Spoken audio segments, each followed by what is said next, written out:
জয়গুরু। উপস্থিত দূর দূরান্ত থেকে আগত আমার খুব আকাঙ্ক্ষিত এবং কাছের পরিচিত বন্ধু মহল এবং সৎসঙ্গী দাদা ও মায়েরা, উপস্থিত অন্যান্য সম্প্রদায়ের দাদা ও মায়েরা, আজকের আলোচ্য বিষয় হচ্ছে বহিরঙ্গিতে চরিত্রানুসন্ধান।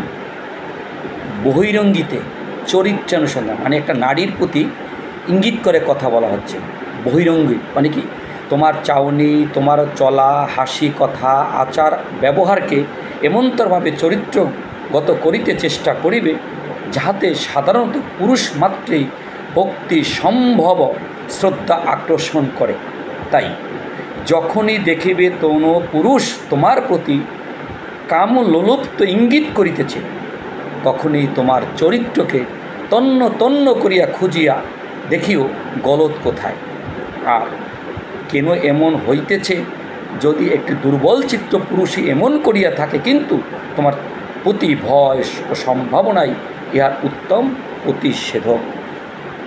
আজকে একটা জাতিকে ধ্বংস করার জন্য, একটা রাষ্ট্রকে ধ্বংস করার জন্য, একটা সমাজকে ধ্বংস করার জন্য, একটা পরিবার, একটা ব্যক্তি, শুধু একটা নারীর চরিত্র যথেষ্ট। তার চাউনি, রাস্তায় হাঁটায়, চলা বলা, কথায় এমনভাবে কামলুলুপ্ত করে ফেলেছে, যাহাকে মানুষ কুপথে ধাবিত হয়ে তাহারকে সর্বনাশ করিবার জন্যই একমাত্র পথ। অথচ আমরা কথায় কথায় বলি যে আজকে দেশের দুরবস্থা, রাষ্ট্রের দুরবস্থা, সমাজে উচ্ছৃঙ্খল মানুষের জ্বালায় একটা নারীর জন্য নিরাপদ না। কিন্তু আমরা কি একটু ভেবে দেখেছি যে নারীর যে পোশাক, নারীর যে চাউনি, নারীর যে কথা, নারীর যে হাসি, তাতে একটা পুরুষের কাম লুলুপ্ত করে, তাকে ধর্ষিতায় পরিণত করতে পারে।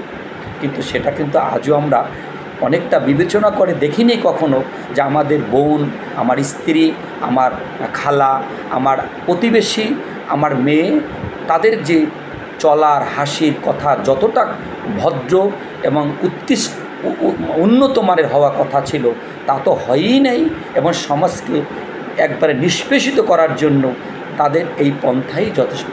তাই আসুন আমরা সকলে মিলে একসাথে এক শিকলে বদ্ধ হয়ে আজকে আমরা প্রতিবাদ করতে পারি শ্রী শ্রী ঠাকুর অনুকূলচন্দ্রের এই বাণীটা যেন আমরা প্রতি ঘরে ঘরে প্রচার করতে পারি, যে একটা মা, একটা মেয়ে, একটা নারী, তার যে হাসি, তার চলা, তার বলা, তার কথা, তার ব্যবহার এমনতরভাবে চরিত্রগত করিতে চেষ্টা করে যেন কোনো পুরুষকে যেন কোনো রকমই কামলুলুপ্ত ইঙ্গিত করিতে না পারে।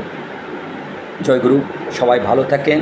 সবার প্রতি শ্রদ্ধা, ভালোবাসা এবং সসম্ভব বিনয়ী নমস্কার রেখে আজকে আমি কিছু আলোচনা শেষ করছি। ধন্যবাদ। সবাই ভালো থাকেন। জয়গুরু।